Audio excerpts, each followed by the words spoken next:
Yeah, welcome everyone. My name is Chase, and this is Svetlana, and we're going to talk about how you can become a partner in Watershed Health and give you some opportunities to get involved with environmental services. Maybe just a quick little introduction. I work with a group called From Your Neighborhood to the River, and we work on giving people resources to help you work on your a watershed project that you have in mind or want to work on. And I'll go into that in detail throughout this presentation. Thank you, Chase, and thank you, Wayne, for introductions. I'm Svetlana Hedin. I also work for the Bureau of Environmental Services, and I do community engagement work for the Bureau in the Johnson Creek Watershed general area. I also manage the volunteer program called Green Street Steward program, and that's the program that I will be talking about in more details during this presentation. Welcome, everyone.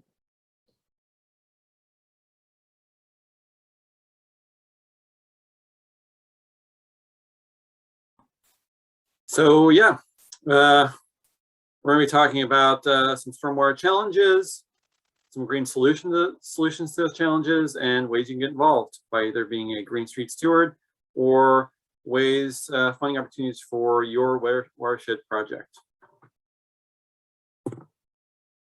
So I'll get it started. So your stormwater, so we are the Bureau of Environmental Services, and we are your stormwater and sewer utility. So our mission as a Bureau of Environmental Services is to manage Portland wastewater and stormwater infrastructure to protect public health and the environment. And you can see on this map, there are 5 different watersheds that we recognize within the city of Portland. There are a little more in the west side, but we just generally group them in those 2 watersheds. So we have Columbia Slough is more in the northern parts of the Portland, and then middle part is Willamette watershed. Johnson Creek is kind of like southeastern part on the map, and then Fennel and Tryon Creek are the watersheds in the southwest of Portland.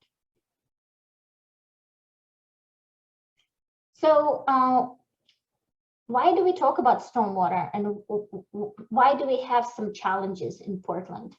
So the Portland climate is changing, and about 5 years ago, we have an average rain events about 37 inches a year.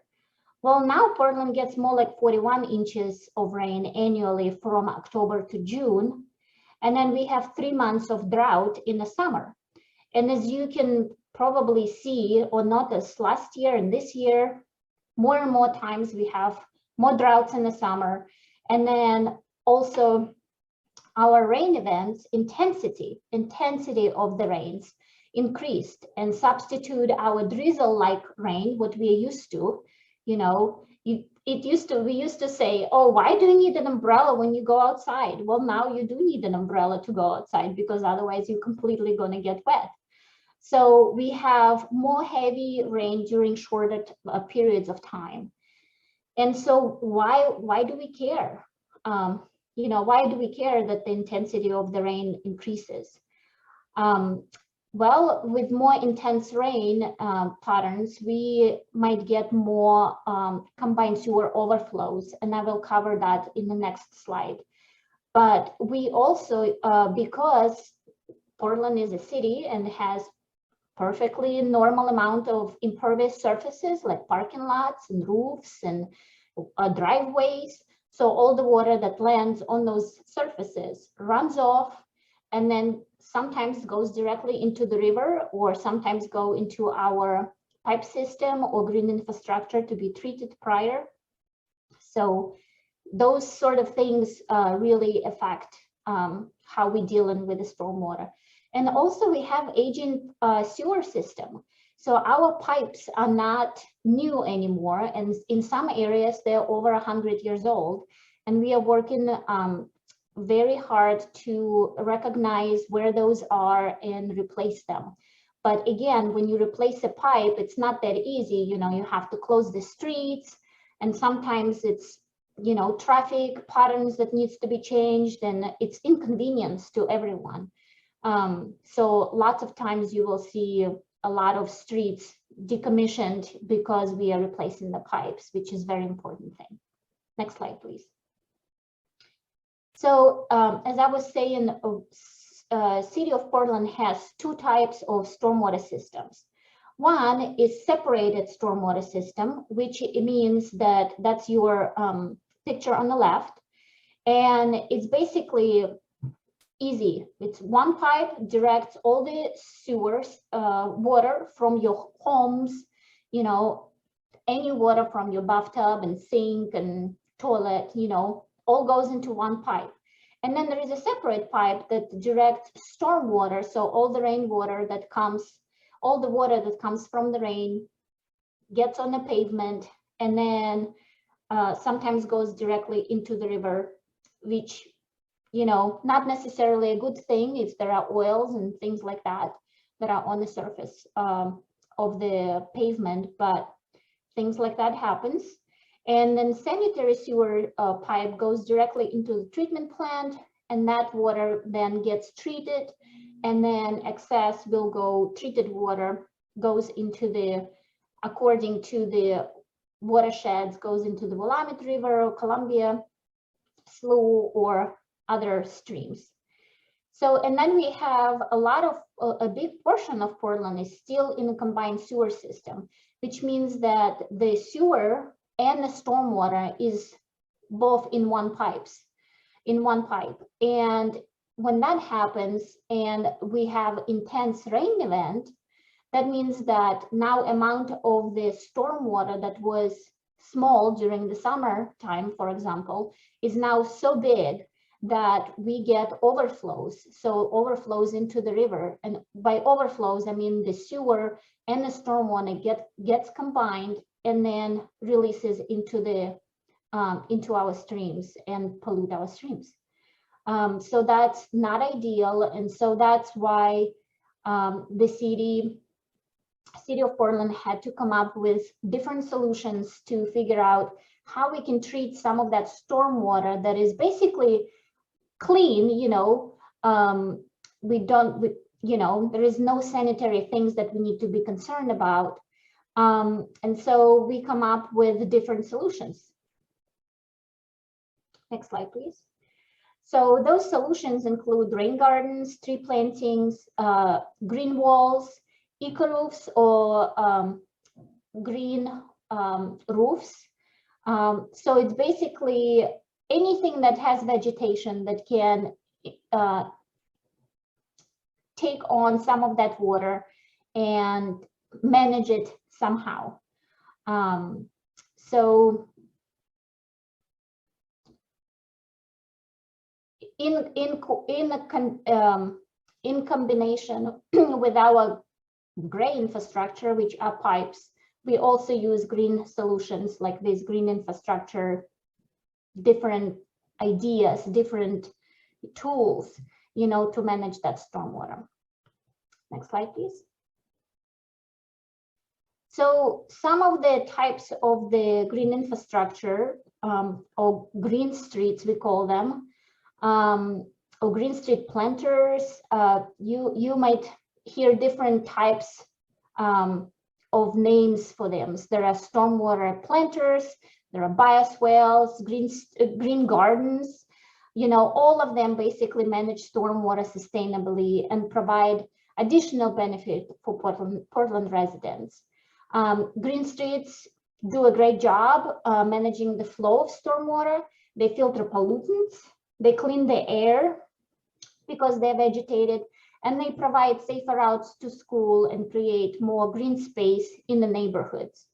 So you can see multiple examples on those pictures. You know, they come in different sizes and shapes, and depending on the area of the area where they intake all of the stormwater, it will depend on us on the size of the actual facility or the green street. Next slide, please.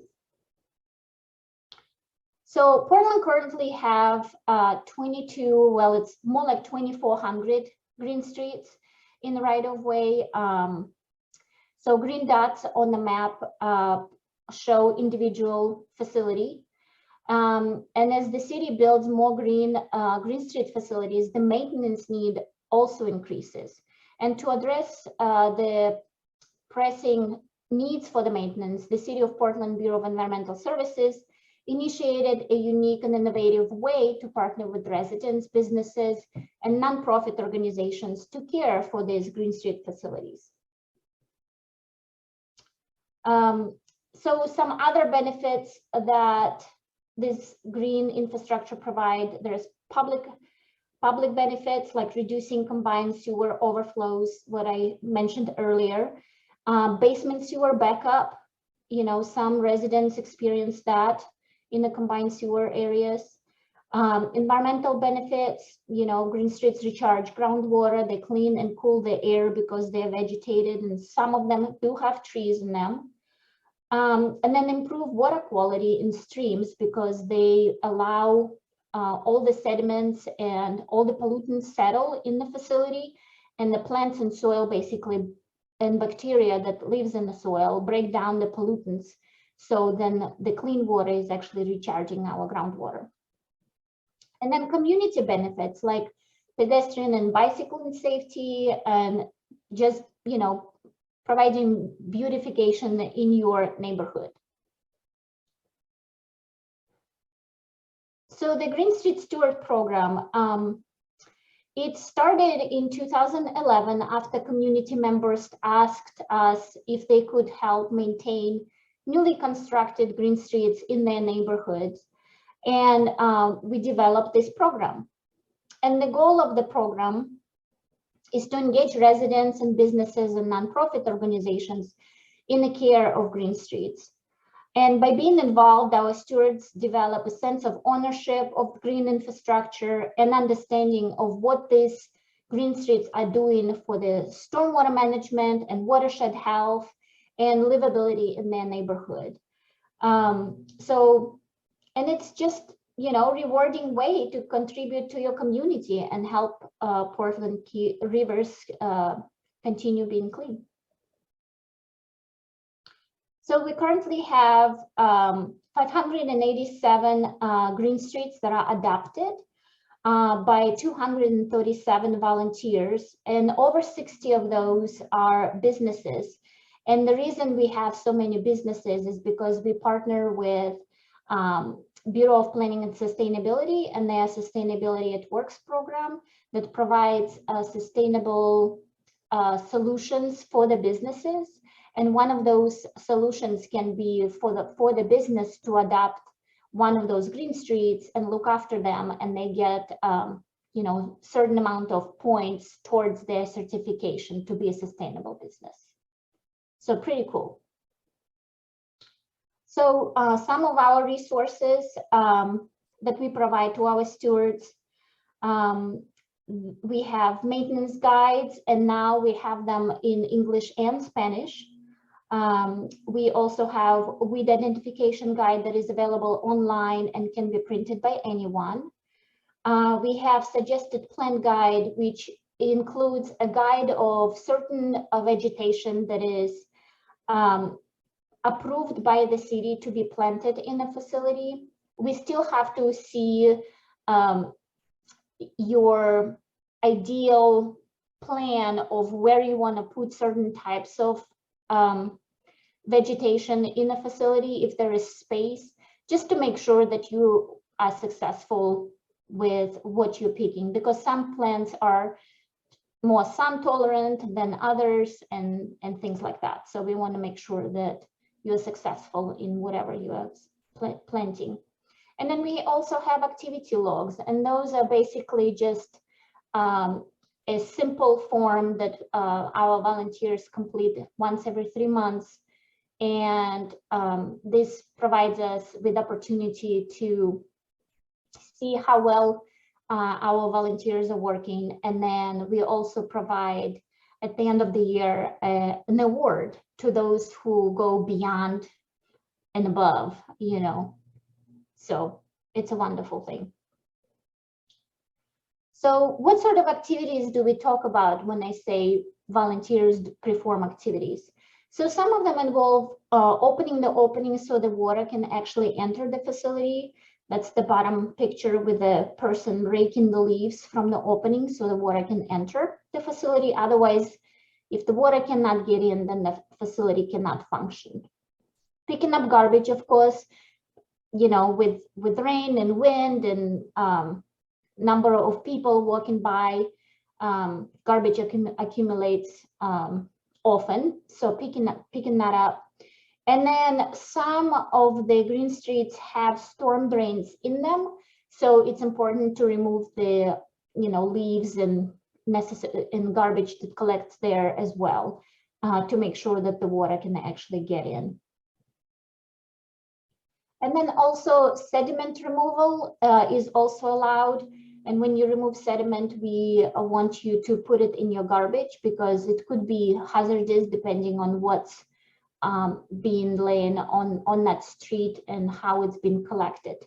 And also weeds. If you know your weeds, you're welcome to remove them. If you're not sure if something is a weed or not, you know, don't worry about it, because even if you adopt a green street and look after it, our maintenance crews will still go and perform their activities, but they can come maybe once every 3 months or so. So in between their visits, it's good to have like eyes on the facility and make sure that, you know, it performs, or if something is wrong, something is happening, like if the tree got, you know, if the tree is broken, or if something else happened, like cars get in them or something, and I don't know, some other things. It's good for us to know that things like that happen. And so that's another opportunity for volunteers to provide that information to us so we can send the crews earlier so they can deal with the situation.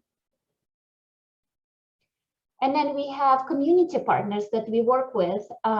We work with Central Eastside Industrial Council and their district. Taurus and People Places Things are basically 2 companies that work with a community whose English is second language or third language. So they teach English to those adults that, you know, immigrate to Portland or come, you know, to Portland from different places. WOZ is a workers' rights education project, and they are basically day labor community, and they are mostly Spanish speakers, so we partner with them as well.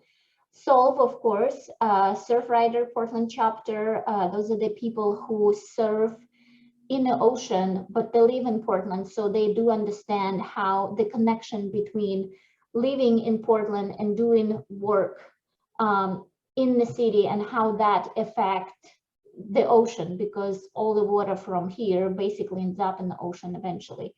And then Johnson Creek Watershed Council, Bureau of Planning and Sustainability, of course, with their Sustainability at Work program and the Fix It Fair. And Water Bureau, we do a lot of presentation for Children's Clean Water Festival. And here's some information if you would like to become a steward. Here's a website where you can get in and register, and you can even put in your address in the search box to see if there are any green streets near your area that are easy to you know, attend and look after. And I think that's it for me. Thank you.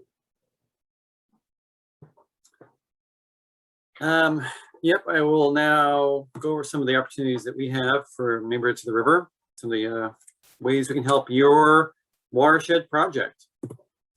We have 3 different ways that we support community projects, either through our Neighborhood to the River into our grants, watershed enhancement projects, or native plant certificates. And we'll go into each of those. Our Neighborhood to the River grants, it's application process like other grants. It's not currently online. In the process of posting it there, so you Google search it, you will not find it. So if you are interested, just shoot me an email, which I will provide, and I can send you the application and follow up with any questions or concerns you have with the process. It's meant to support organizations and groups for fairly large projects, up to $20,000. The criteria for this grant is watershed benefit, which means putting native plants in the ground in a location where they aren't already, or providing education about watershed health, or doing an art project that is watershed focused. It has to have a community involvement aspect, so involving multiple partners, other NGOs or community groups is what we're looking for. Also involving volunteers from the community where the project is located, and just generally having people beyond the project coordinators be involved in that project.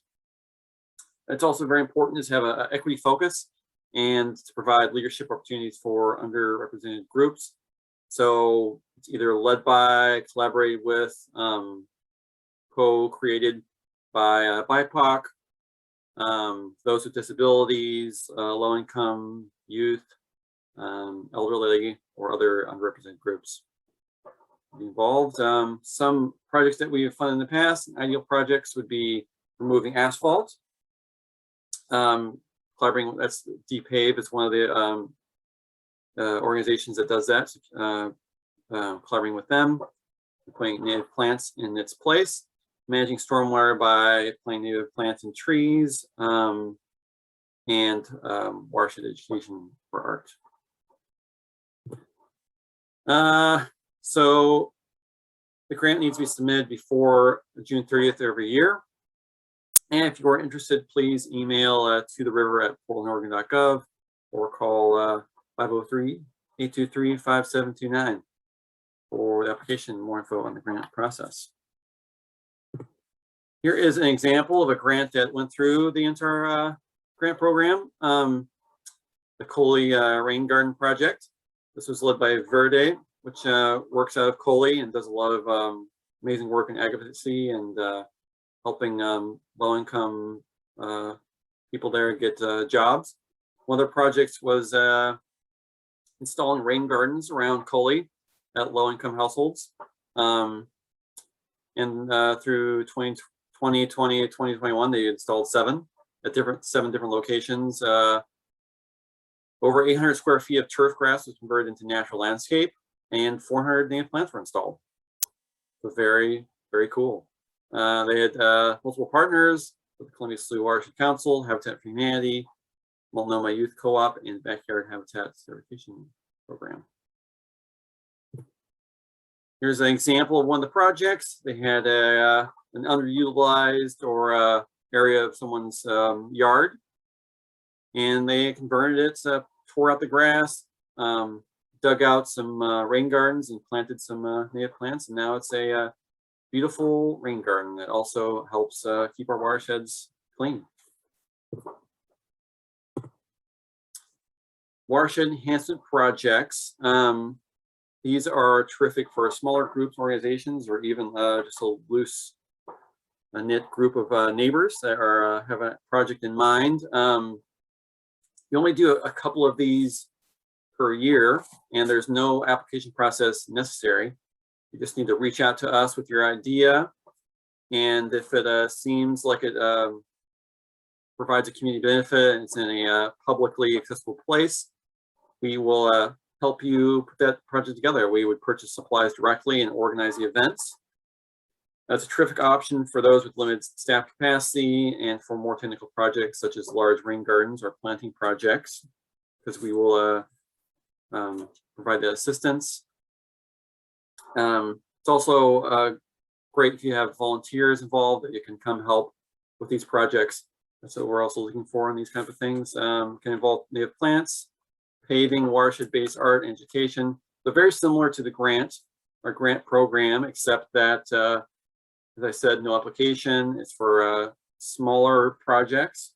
So probably in like the maybe $1,000, $5,000 range. Yeah, we would lead it. Some examples we've done in the past is working with public and private schools, community gardens, and on PBOT managed right-of-ways. Which a little side note on the right-of-ways is that they do require permitting, and so that can take a little bit of time. But we have had some successful projects in those locations. So be deterred. Important note is it cannot be on private property. So an example of a watershed enhancement project that we've done in the past was White Oak Commons in 2019. There was a strip of PBOT managed land right on the corner of Hunt Street and Newman Street in North Portland, Kenton. And there was a beautiful white oak, Oregon white oak, standing there. These are amazing trees that provide all kinds of benefits to natural critters and animals. But this unfortunately got sick and had to be cut down for safety reasons. So we were contacted by a neighbor that was interested in planting another white oak here, or potentially turning this location into something that could be enjoyed by the neighbors. So we organized a community meetup so everyone could come and collaborate and bring their ideas to the table and come up with what did they want to see this location turn into? What do they want it to be? What they chose was a naturescaped area, and that would have a replacement white oak tree, and to use the old white oak as kind of seating and borders for this location. And so we organized a planting day. We brought tools and plants and mulch, and all the neighbors showed up and helped put it together. It was there's many planting events, and you can see the old white oak there around the border. Yeah, making it happen. And at the end, we have this beautiful naturescaped area that's still there today. You can see that little tree in the middle is the Oregon white oak that will hopefully grow and be as big as the old one. So these are the kind of projects that we're looking forward to helping with, and please reach out if you have an idea on a publicly accessible piece of land or area. The last thing I want to touch on is our native plant certificate. This is for much smaller projects and can be on private property. For individuals, you can request $100 maximum. If you're a community organization such as an NGO or a neighborhood association, you can request $500, or any other community organization, really, school or what have you. These important to note that we give you essentially a gift card to the Bosque Dell Nursery, which is in West Lynn, about 30 minutes or so outside the city. So we give you these funds. You go pick up the plants, you buy them, come back to your property and plant them either in your front yard or your planting strip, somewhere that's can be visible to your neighbors. Yeah, we like to have your neighbors could come help plant the plants. That's great. We like to see that. It's a pretty easy application process, just one page. So it's not as intensive as the grant. We just, you just need a planting plan, what kind of plants you're going to get, where they're going to go. And that's, and you can have your own native plants in your front yard. It is important to note that Into-R only works in very specific areas in Portland. And this map shows those our project areas. So unfortunately, if you are not within these green shapes, these resources will not be available from us. But luckily, there is another program at Bureau of Environmental Services that's very similar resources, gives very similar resources like we do, and that's the Community Watershed Stewardship Program. They have a very similar grant program and native plant certificates, so that's available to everyone in all of Portland. Yeah, and so if you happen to be outside that that map, and also if you're unsure, you can always contact us, and I can let you know if you are in our project areas or not. Here is their contact information, and I can also provide that for you as well.